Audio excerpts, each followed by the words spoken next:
महाराज की जय।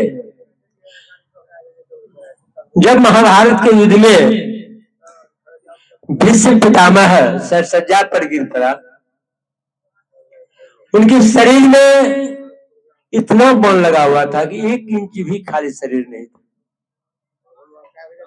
द्रौपदी मन में सोचे, अब दादाजी थोड़ा दिन के लिए मेहमान है, थोड़ा सा सत्संग का बात सुनने जाकर के भगवान कृष्ण से कहा, भैया थोड़ा सा चलिए सत्संग की बात।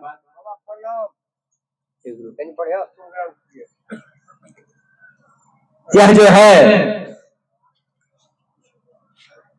भगवान कृष्ण कहते हैं, दादाजी अब जो है थोड़ा देर के लिए मुझे सत्संग सुना दीजिए। भीष्म पितामह कहते हैं, हे कृष्ण, शरीर में इतना बांध लगा हुआ है, इतना दर्द है शरीर में, कुछ कहा नहीं जाता है। भगवान कृष्ण ने कहा, अच्छा थोड़ा देर के लिए मैं आपका दर्द को हर लेता हूं। दर्द को हर लिया, सत्संग सुनाने लगा। सुनाते हुए बीच में द्रौपदी हंस दिया। अब भीष्म पितामह कहते हैं, बेटी तुम हंसा क्यों, कारण क्या है? कहने ने दादाजी कोई बात नहीं है, इससे हंसी आ गया। कहना तुम ऐसे हंस नहीं सकते, जरूर कोई कारण है। जब तक अब तुम सच नहीं सुन बताएंगे तब तक हम सत्संग नहीं सुनाएंगे। अब द्रौपदी कहती है, दादाजी अभी आपने इतना उच्च कोटि की बातें कर रहे हैं, बड़े बड़े शास्त्र से आप सुना रहे हैं। हे दादाजी, जिस समय दुशासन मेरा चीर खींच रहा था, उस सभा में आप भी बैठे थे। बारी बारी से मैंने सबों के आगे गया था, लेकिन उस समय आपने सर को झुका लिया था। उस समय आपका ज्ञान कहां गया था? कहा बेटी तुम सही कहती है, मैंने उस दुष्ट दुशासन का मैंने नमक खाया था, इस कारण मैं कुछ बोल नहीं पा रहा था। ये द्रौपदी, अब जो है शरीर में जो बोल लगा, सारे वह दुशासन का खाया हुआ नमक का जो खून है ना, निकल गया। अब मेरा वजन शुद्ध हो गया। तो अन्न का प्रभाव मन पर पड़ता है। जैसा खाइएगा अन्न वैसा होगा मन। अन्न का प्रभाव मन पर पड़ता है। एक महात्मा जी जा रहे थे। महात्मा जी को प्यास लगा था। गांव के बाहर में जब पहुंचता है, देखता है ये कुआं बड़ा अच्छा था, नया ही कुआं बना था, बहुत अच्छा सजाया हुआ था। कुआं पर एक पित्तल का बाल्टी था, एक गिलास रखा हुआ था। महात्मा जी ने हाथ मुंह धोआ और बाल्टी से पानी निकाल करके थोड़ा सा पानी पिया। प्यासा हुआ था, जैसे पानी पिया महात्मा जी का मन बदल गया। महात्मा जी मन में सोचा, बाल्टी बड़ा अच्छा है, ये कमंडल का काम करेगा। बाल्टी है तो कोई नहीं, बाल्टी को खोल करके ले लेते हैं। फिर महात्मा जी मन में सोचने लगा, है महात्मा ये चोरी करने का मन कैसे हो गया? मन में आ गया चोरी करने का भाव। एक आदमी आ रहा था, कहा अरे भाई साहब सुनो, अरे कुआं जो है किसने खुदवाया है? कहा इसी गांव के मत बोलिए, बहुत बड़ा बदमाश है, दिन दोपहर लूट लेता है। सोचा मन में थोड़ा सा यह उपकार का काम कर देते हैं, कुआं खुदवा देते हैं, जिससे मेरा पाप घटेगा। महात्मा जी समझ गया, वही मैंने जो पानी पिया वैसा व्यक्ति का खुदाया हुआ पानी, पैसा खर्चा किया हुआ पानी को मैंने पिया, मेरा मन भी चोरी का हो गया। देखिए अन्न का प्रभाव मन पर पड़ता है। तो जैसा आप अन्न भी खाइएगा वैसा मन होगा, जैसा पानी पीजिएगा वैसा आपका पानी भी निकलेगा। इसलिए जीवन को यदि बनाना चाहते हैं, सत्संग में आइए, सत्संग सुनिए, पाठ में भी अभी लोग सुने। सत्संग की महिमा के संबंध में सुने। कहा तात स्वर्ग अपवर्ग सुख धैर्य तुला एक यंग अतुलता ही सकल मिली जो सुख लब सत्संग।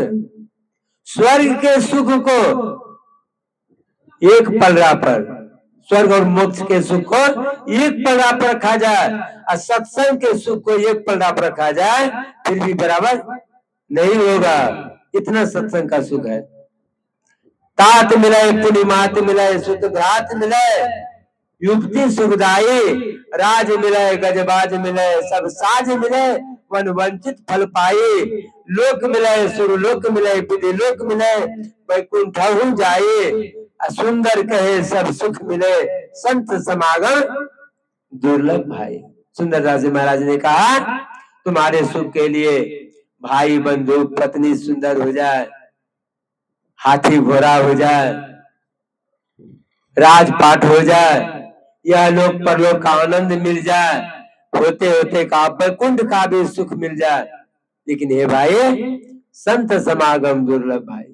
हे भाई संतों का दर्शन दुर्लभ है। संत का दर्शन साधारण दर्शन नहीं होता। अरे संत का दर्शन हो गया तो मुझे जीवन उद्धार हो गया, आपका जीवन आपका बदल गया। साधु मिले सब दुख गए मंगल भया शरीर वचन सुनते ही मिट गए जन्म मरण का पेट। साधु संतों का दर्शन से दुख दूर हो जाता है और उनका वचन सुन करके आनो और जन्म का जो चक्र है वो छूट जाता है। इसलिए कहा साधु नाम दर्शनम पुण्य तीर्थम भूताहि साधवः कालन फलते तीर्थ सदो साधु संगम। साधु का दर्शन ही सबसे बड़ा तीर्थ है। तीरथ गए एक फल, संत मिले फल चार, सदगुरु मिले अनेक फल, कहे कबीर विचार। अरे संत सदगुरु मिल गया तो अनेकों फल मिलेगा आपको। इसलिए सत्संग की महिमा हम लोग सुने और कहां तक सुने।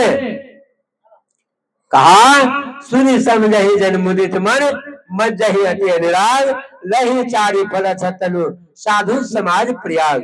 जो साधु संतों के सत्संग में आकर के उनके वाणी को सुनते हैं और सुन करके समझते हैं और समझ करके जो जीवन में उतारते हैं उसको चार फल मिलता है।